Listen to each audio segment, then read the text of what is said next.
Hi, I'm Lori. And I'm Kevin, and this is No Longer Ashamed. We are survivors of childhood sexual abuse. And we're here to share with you that if you're a survivor, you don't have to be alone. Our logo is a salamander, and the reason is a fire salamander can survive a fire, and you have survived a fire.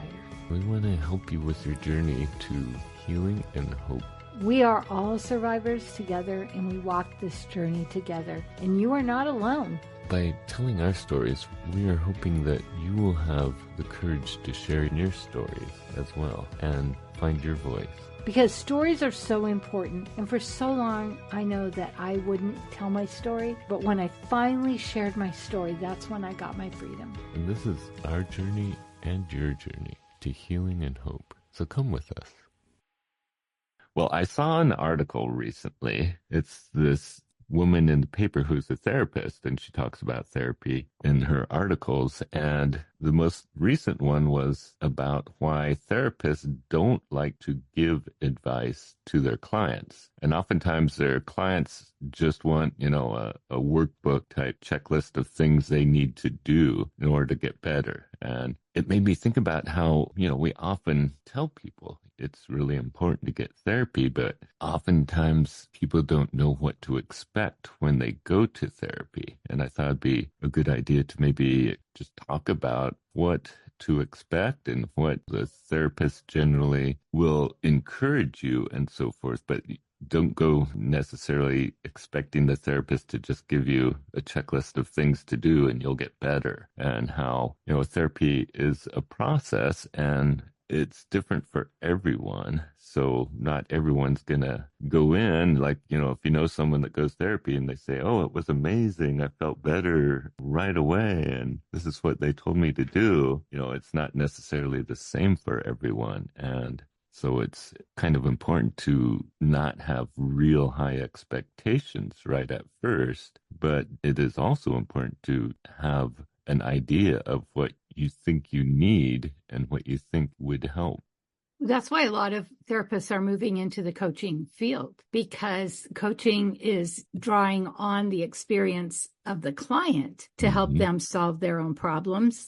Yeah. Whereas with therapy, if they can diagnose you, if they can say you definitely have PTSD, or, they can give you those kind of things. But as far as advice for your healing, I think that's where being a coach, one thing, when I first started out, they would say, just tell me what to do. And I wouldn't. And they'd get mad. And the reason that I don't is because guess what? If I tell them what to do, and it doesn't work, they can blame me. But if they are part of the process, if they know what they need and then they make a plan, if it doesn't work, it's on them and we can readjust.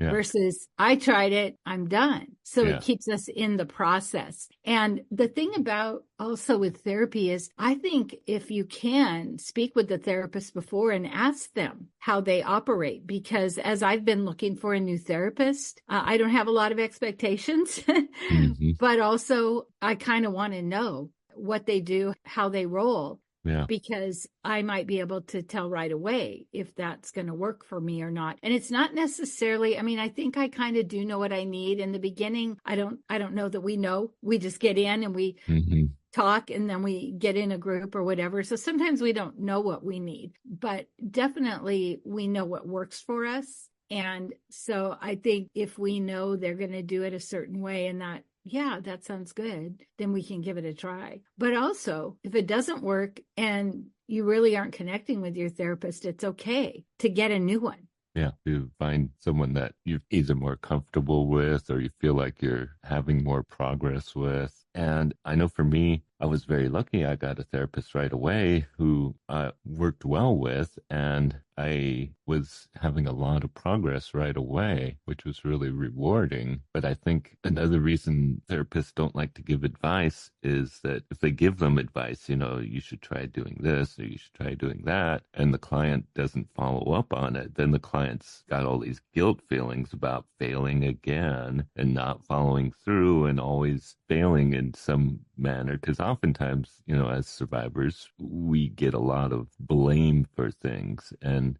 having a therapist give us advice, and if we're not doing it, then we just blame ourselves again. But I think another thing to understand is it's not always going to be making you feel better right away. Oftentimes you feel worse before you feel better. You kind of have to explore the parts of your life that weren't comfortable, that weren't happy, that weren't places you want to go to necessarily. I know for me, re-exploring a lot of the things that caused a lot of my issues was not really fun. And at the time of doing it, it didn't feel like it was helping me, because it would cause distress. It would cause me to be upset. And it felt like it was just reliving the old stuff again. And I didn't want to relive that old stuff again. But the process kind of requires that in order to basically go back and relive those experiences so you can address them, and so you can get healing from them, so you can find out what those experiences caused in your life, and how to work around that better. So it's not always really pleasant, and sometimes it's unpleasant, but it is helpful in the long run. When you think about it, for instance, grief, there's kind of a formula for grief, which if you know anyone who's grieved, they say that formula isn't exactly, doesn't go in that order. But somebody can tell you when you're grieving, it's okay to feel sad and cry. They can tell you those things. But when you think about a victim, a survivor, being told what to do is almost the same as abuse in a way, because your choice is taken away. Because it feels like, do this, not what about this, like asking the question. And so I think I like what you bring up is that they would feel guilty if it didn't work, but also they're being told what to do. And like one of the things I've noticed in my coaching is I always ask people to journal, but often they don't. And then they have all this guilt and they feel bad.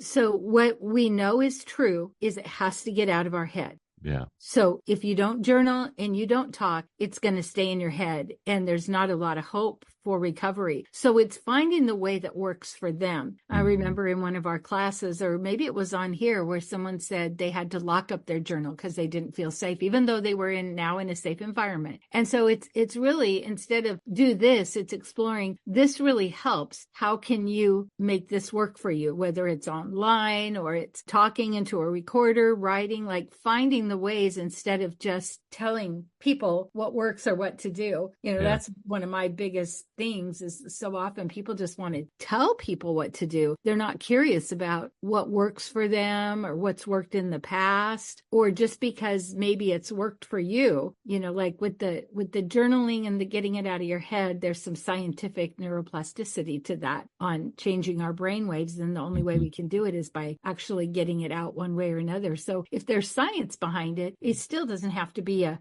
journal. This will save your life. It's like explaining the situation. This is the science behind it. What do you think would work for you? Someone might want to go right in the sand and let the waves wash it up. Finding the creative place where they can take some responsibility.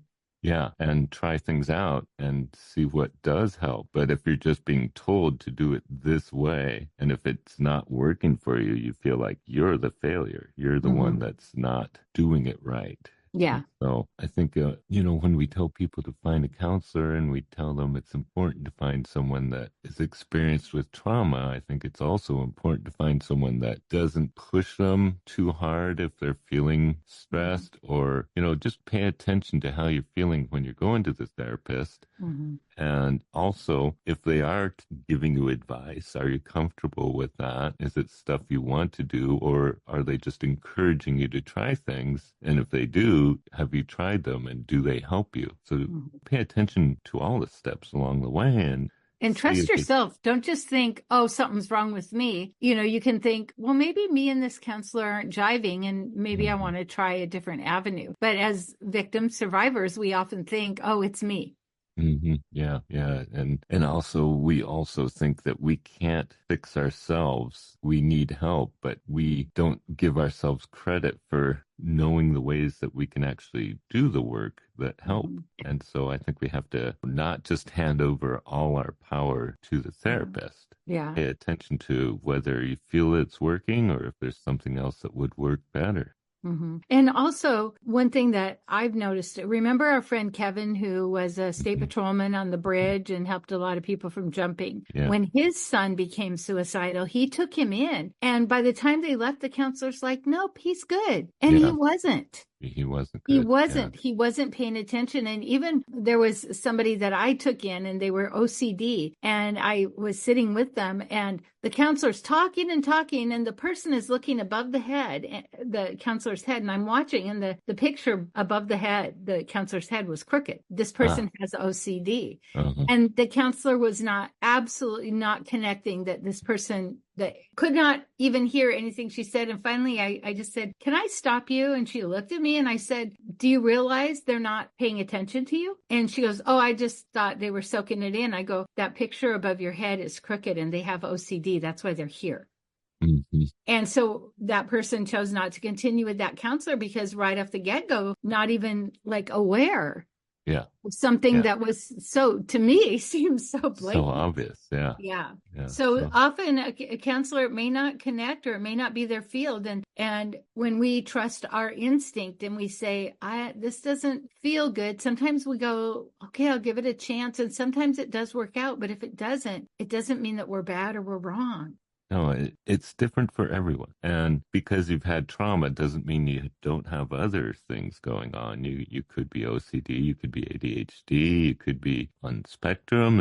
You could have depression issues. Often you do if you have PTSD or you survived trauma. And so there's multiple issues often that you're dealing with. And one of the most important things is to find out what is the most important thing now that will help me get to a place where I can also deal with my other issues. I mean, what's the issue that's affecting me right now that's really causing issues, causing grief in my life, and then maybe we could look at the rest of this stuff. And so I think what's prevalent, what's causing the most stress, you're saying? Like what's I mean, you might be suffering from trauma, but it might be just that you're so depressed right now. You feel like, you're just completely in a fog because of your depression. So maybe it's the depression you need to deal with first and then start looking at the things that caused the trauma in your past and addressing that when you get through, what the depression that you're having at the moment. Or, you could be having night terrors all the time. And because of these night terrors, you're not resting well. You're tired all the time. You're afraid to go to sleep. I know there are times when I dreaded going to sleep because my night terrors were frequent and I was just exhausted a lot of the time because I didn't sleep well and I was afraid of sleeping and I had insomnia issues and that was a big deal. And this was before I had therapy. So I just dealt with it by drinking. Basically, and hoping it would go away. But I mean, sometimes the issue isn't necessarily the issue you think you have to get help with. Sometimes the issue is the one that's really causing you problems in your life at the moment. And then when you can resolve that, you can work on the rest of it. Yeah, because, as we've learned, often you might have depression or you might have anxiety, but you don't actually even understand that you had been traumatized as a child. So you go for that, and then that may begin to open the doors for this other revelation or for even if maybe you remember but you think it's normal, or maybe you remember but you think it's in the past, nobody cared then, why would anybody care now? So I feel like we've come such a long way, but I love this idea of counselors not just giving advice and fixing, but that they want to work with us and see what has worked with us in the past, and two of us might go in together and we both might have a totally different path, and I think that's amazing. Yeah, I think that's very important. And I worry that in our day and age, people they think, they have such short attention spans often, and they want things, they just expect things to be fixed right away. They don't realize that this is a process that takes time and a lot of effort. I think people think going to a therapist is just talking about your stuff and you feel better. No, it takes effort, and it's not always something you want to do, I know at times I didn't always want to do it. I didn't always want to go there as in my past and what I had gone through. I didn't want to go there. And there was a while during my therapy that we mainly dealt with dreams. We did dream therapy. And I think that was because I was so resistant to dealing with my past. So that was a way of addressing what was going on in my head without necessarily directly addressing what I went through. And that helped in that I didn't have that anxiety about going to therapy, and I didn't resist because I think at the time I just didn't want to deal with it. I knew I had to, but I didn't want to. And so pacing is important. If you're really struggling when you're going to therapy, addressing your history, maybe it's time to back down a little and take your time a little more. Yeah, I remember when I first started, I just wanted to get all the memories out and get everything, get it over with. And I remember my counselor saying, that's not always the best, let's just work on what you've got. But I wanted it over and done with, and I wanted to move on. Yeah. And even just here I am, I'm 65, and there was something that triggered me, and it was so bizarre because it was something really great someone was doing. So they were doing it with a whole different intention, but it was the same as the person who had abused us had done. So it was a similar thing with a totally different agenda. Like there was no meanness, there was nothing. And I thought, isn't it interesting after all the therapy and all the things that I could still get triggered by something, and it's only a little similar and nobody's doing anything to hurt anybody. Or it's just so interesting how when we say it's a process, but it is lifelong. But the beauty of it is that we get the freedom. And, there's been times when I've been around people who are like, I'm not doing therapy. I don't need it. It won't help me. And it's almost as though, okay, I just want to stay in my pain. Because what happens when we get therapy is that we can get out of that pain. We can get out of all that guilt and all the shame, and we can begin to let go of that. But I like the word you used, resistant. So many people seem so resistant to getting help. Like that means something's wrong with them. Like they're not smart enough to figure it out on their own. And that's not our job. That's why we have counselors, because we can't figure it out on our own. Well, and I think for men, it's really difficult because, we've talked about this a lot. It's kind of a sign of failure that you need help if you're a man. You should be able to take care of yourself and everyone else because you're a man and that's your role. That's what we've been told and taught. And so if you need help, you're a failure. And the truth is that asking for help is a really brave thing to do. And exploring these issues is a really brave thing to do. It takes serious courage to tackle what we've been through. And even just for a man to admit that this happened to me is such a brave thing. But we don't look at it like that. We look at it as, oh, he's a failure. Oh, that happened to him, so he's not a real man. Yeah, he's weak because he's needing help. He's so weak. And now it's really weird how hypermasculinity is being almost encouraged or rewarded. We're almost going backwards with masculinity, and you have to be a real man's man in this world nowadays. And it's just so hard for a man to actually admit they need help and seek help. And then when they're going to therapy, I think a lot of men don't know what to expect. So they just want to be told what to do, and they don't want participate, really. Yeah, they don't want to participate. They just want to be told what to do and take care of it, and they'll do it, and then they'll be all better. Yeah, voila. And I know from experience that you really have to be willing to be vulnerable. And that's a scary word for a man. Yeah. And similarly, if we think about this, women who are boomers, women in their 60s, were raised under the be seen and not heard. Don't tell your story. Don't air your family's dirty laundry. Don't tell the family secrets. Buck up. And so when they are in their 60s and they're just realizing that they have this trauma, it's again very difficult to seek help because it goes against everything that's ingrained in them to keep it under wraps and keep it quiet and protect the family. Yeah, and you're going to draw shame on the family. You're going to draw attention to ruin And our it's, good name. and it's your fault for doing this. Mm-hmm. So Yeah. why couldn't you just keep quiet? Mm-hmm. Yeah. Just buck up, get over it. It's in the past.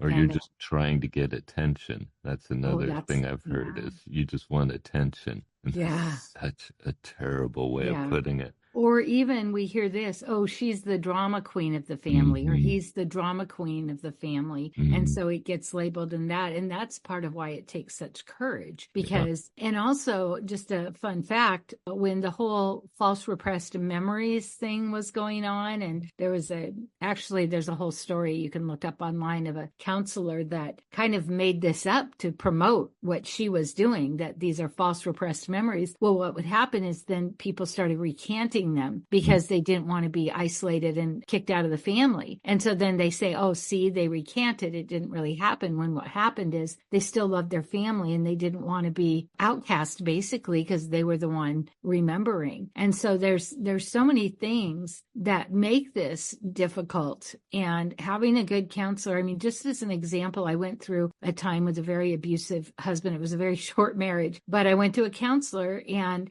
I said, I don't really want to dig into my past right now. I just want to get through this. And so we worked out a plan of what would work for me, you know, how to have a backpack or money saved or put aside so that I could escape if I needed to. And also then all the fear that goes with that, where she could be like, yes, you're probably feeling really scared, but kind of setting the stage. So it's like, as we walk through it, if we have a counselor that can help us and see what will work with us, we can begin to trust them. And then sometimes in the midst of it, when you're going through your real crisis, you can call your counselor. Sometimes they'll be like, you can call me, and then you can work through those really difficult times, but you've got someone, and then you've got someone believing you and going, what you went through was horrendous, and they validate you. And you're like, oh my goodness, I just thought I was the only one. I thought I was alone. I didn't know there was help and support for this.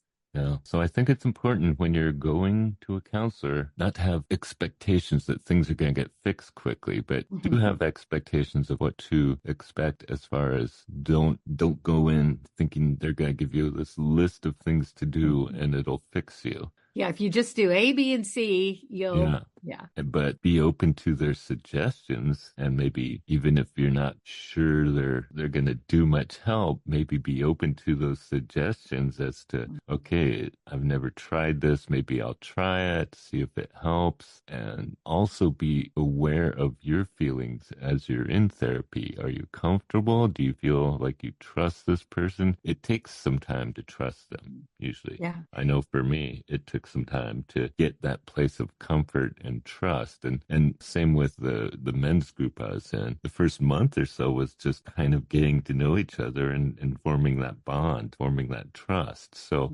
give it time. It does take time. Don't just give up right away if you just don't feel like it's working, because it doesn't always work right away. It sometimes takes a while for anything to change. And sometimes it gets even worse right at first, because you are going into these places that you haven't necessarily, you've been hiding from. You're hiding, them, and so you're bringing them up, so things can get messy all of a sudden. Yeah. Well, and something to keep in mind too is I remember, and I've heard people say this, I thought, if I go in and I talk about this and I stop crying, I'll never stop. And I really believed that. I thought, if I open this can of worms, I'm never going to be able to like go to work or take care of my family or do the things I need to do. And I remember my counseling say, you will actually run out of tears. Like you'll actually stop crying. And then you may have another session where you cry again, but it's not this all consuming thing where you just cry for 3 weeks, and so knowing that, I may experience emotion and I may experience crying, but it's not going to consume me, and I will be able to still live my life and do the things that I need to do. Yeah. And for men, it's, you're going to be exploring emotions. Maybe you've never even gone there before. For a lot of men, I know. What do we tell boys? Don't cry. Yeah, don't cry. For me, it wasn't so much the crying or the sadness. It was the anger. And because my father had such a scary temper, he would just have these outbursts of anger that were just scary and almost violent. I bottled up my anger because I thought I couldn't go there because I would just blow up and never get better. And so for me, it was my anger that was scary to me. And yet when I was finally able to bring it up and express it, it was like this release of pressure that made it wasn't so explosive because I was able to express it. And at first it was scary, but then I realized that it wasn't going to wreck everything if I expressed my anger. The world wasn't going to end. I wasn't going to destroy everything. I wasn't going to destroy my life and everything. I mean, I was really afraid, but by being able to express my anger, I was also allowing those other emotions that were bottled up because I bottled up all my emotions. So it is scary at first, and you have to just trust, you have to form that trust and find a comfortable place, and then you can explore those things that are scary. And then as you get through them, you realize you will survive. I mean, you've survived the worst already. And I know for me, there were things that I would say very nonchalantly, and my counselor would say, well, you know what that is, don't you? And I'd be like, what are you talking about? So like things that we don't even know are a thing, or that we don't realize, like your dad exploding in anger, like that's not okay. We might think, well, all dads do that. So it's like having a counselor kind of reflect back. That's not how all dads are. That's not somebody taking their anger out on you is not your fault. So all of a sudden you're learning these things, and it takes away some of your guilt because you thought, oh, I made him mad because you're a kid. So you think it's my fault. That's what kids do. That's early childhood education. We learn about children is they think the world turns around them and everything is their fault. And so then it's a way to start to alleviate that and get a realistic look at what family life is like or meant to be like. Yeah. So there's so many reasons to go to counseling, especially if you've experienced trauma of sexual abuse. It's very important. But I think the important thing is not to go in with a lot of expectations of how it's going to fix you and how soon you're going to be fixed and what you're going to fix, but also have, an idea of what you need help with and what are the issues you need the help with right away, and what are some of the things that you really want to do with therapy. Yeah. Well, and also along with that is that preconceived idea, like maybe not going in as, oh, they're going to make me better, but going, oh, this is therapy. This is what I've seen on TV. They're going to start telling me their life story, like having this preconceived idea of what they think, what we think therapy is, and just being open. Just go in with an open mind to say, I'm going to see what this is, and I'm going to see how it works for me, and if this is a good fit for me, versus I know what's going to happen and they're going to make me talk, or they're going to, because we don't know what we don't know. We just have seen on TV or whatever, and we assume this is what therapy is. Oh, how did that make you feel? That thing. And it's different for everyone, and it's dependent on what your needs and issues are. And so it should be different for everyone. And how much you're willing to open up. Are you just going to stay surface and go, okay, well, this is that? Or are you going to be willing to be vulnerable when you feel safe? Yeah. And I think that's the key, is a willingness to explore the things that might not be real fun, and a willingness to be vulnerable and maybe express those emotions that you're not comfortable expressing. But if you feel like this is a safe place, and taking those risks to express those emotions, to be vulnerable, I think that's where the real work starts happening, is when you feel safe, and then you feel like you can take the risks, and you take the risks, and you find out what happens when you are able to express things that you haven't before. And I think that's what therapy allows us, is to explore in ways that we haven't done before. And to get support and validation. There's so many benefits of therapy. And, I know people that have been in therapy for long periods of time. And so they may start by going through childhood abuse, and then maybe they lose a spouse, or maybe they have a kid that's on drugs, and they've got that therapist that they know and trust, and helps them walk through it. And maybe they take a break, but they go back but they now have someone that they know and trust, and that knows them and can help them walk through. Yeah, yeah. It's important that, you feel like you're supported by your therapist, that Mhm. they're in your corner, that they want to help you and they're going to Mhm. support you if things happen that you feel Mhm. threatened by or uncomfortable with. Yeah. And therapists always have good boundaries. You don't give them presents. You don't try to Hmm. make them your best friend. You let them be your therapist. Yeah, And that's something a lot of times as survivors will try to do. We want to get in good with them. And yeah. it's like, no, they're there for us. And they often have really good boundaries so that you may bring them a gift and they're like, yeah, no, we can't do this. I'm your Hmm. therapist. Hmm. And it's good to know that and be ready for that because it's not about you. It's about what their purpose is in your life. Yeah, they're not your best friend. They're not Mhm. your someone you go have a beer with or Right. go on a trip with or Hmm. vacation or anything, or they're not someone you should become infatuated with or any of that. Hmm. There's definitely got to be boundaries. And they are, I don't like to say this because people have issues, but they are in a position of authority in a way. That's why it's so scary. And yeah, and a lot of people have problems with authority, but their position of authority isn't like they're going to punish you. They're going to tell you you've done something wrong. They're going to judge you. It's not that kind of authority. They're in a position of authority in that they're trying to work with you to produce this result of getting healing, of getting through things. Hmm. You want that boundary between you and your therapist. It's an important thing. So Hmm. they can do their work to help you do your work. Right. Exactly. But you Exactly. do want to be close and trust them and have this feeling of closeness as far as you feel safe to tell them things maybe you wouldn't tell anyone else. Hmm. So it's an interesting line that you kind of walk with your therapist. Yeah. There's this closeness and you feel close to them, but you also have this boundary because they are a person of authority. Hmm. Yeah. Yeah. So yeah, I really liked this article because I didn't realize how hard it is to go to therapy not knowing what to expect because it's been so long for me. Mhm.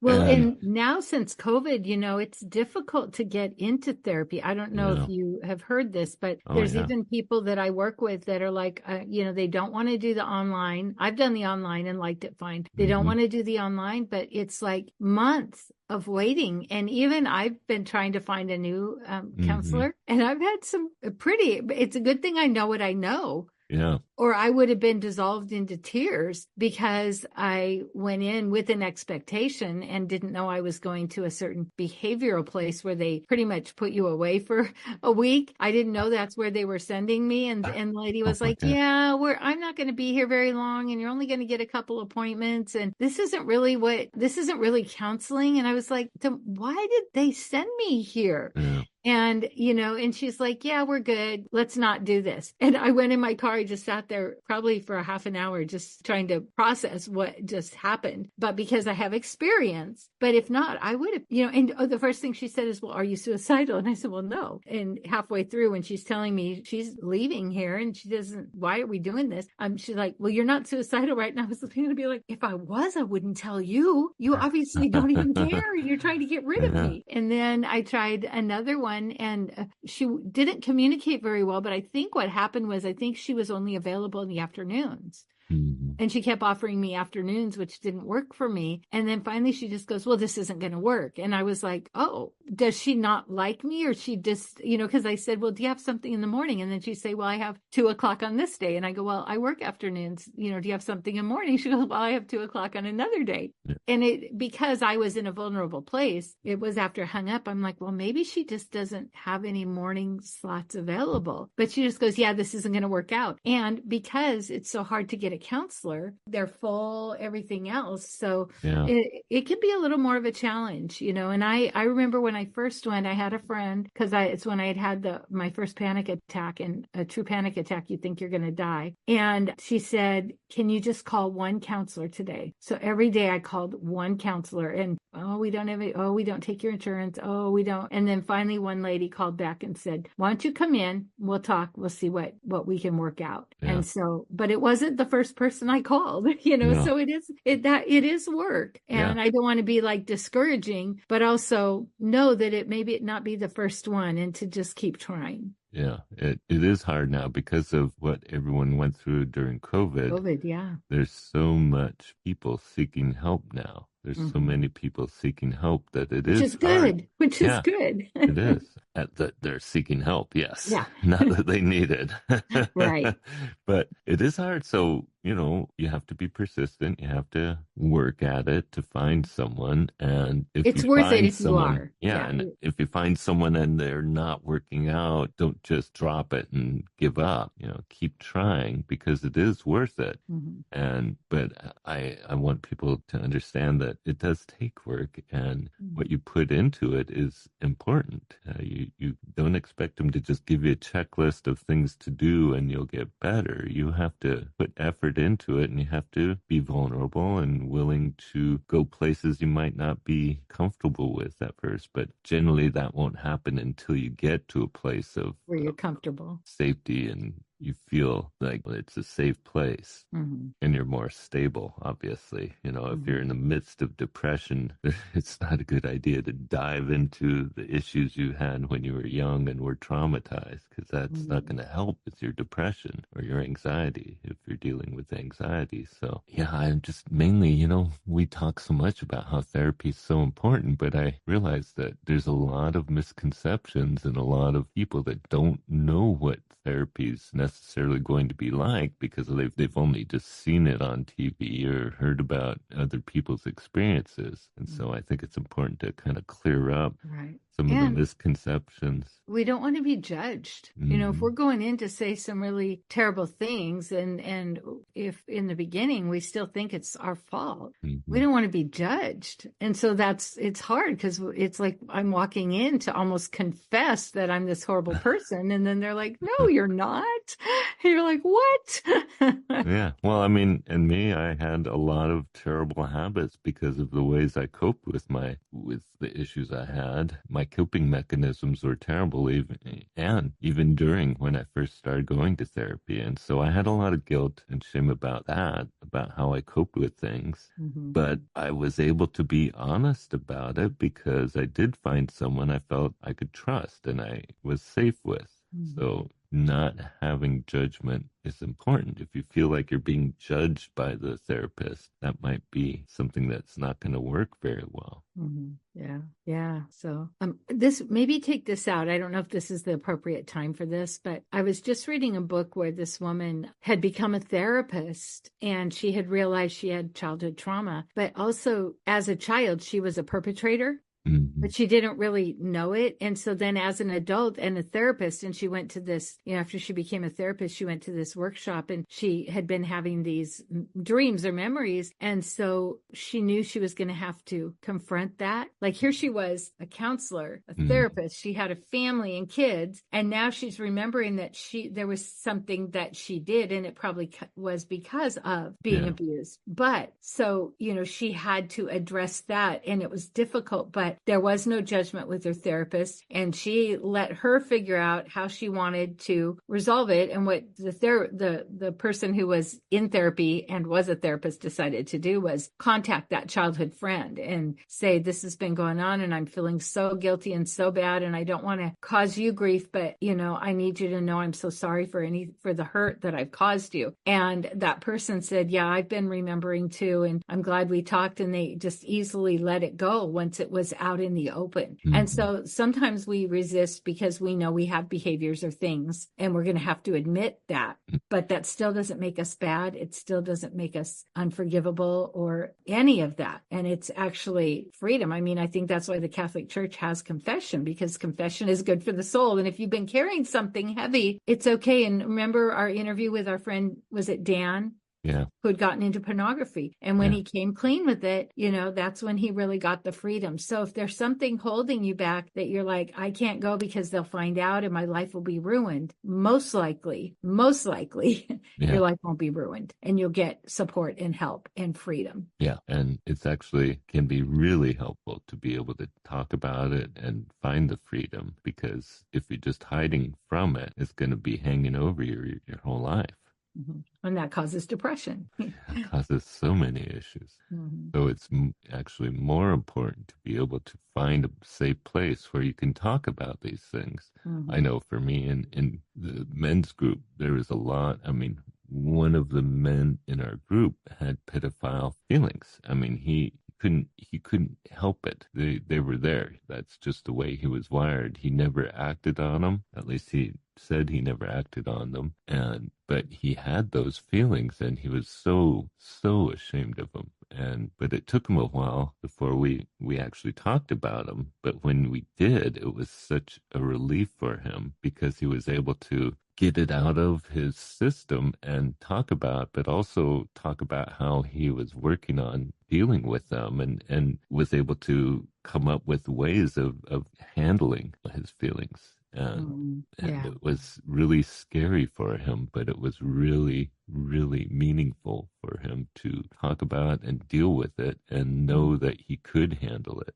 Right. And then he has this support of people that are believing in him and encouraging him and saying, hey, we're here to help you walk through this. Yeah, because, he'd never admitted that to anyone. I mean, it's such a horrible thing to have to deal with, but to have that. But he was able to talk about it, and he was able to address it. And as far as I know, he's handled it and has never acted upon it. And I think bringing it up and talking about was what helped him so that he would not act upon it. Yeah. It's the facing the big green-eyed monster and realizing it doesn't have that control you think it has. Yeah, unless you just let it, stew inside you.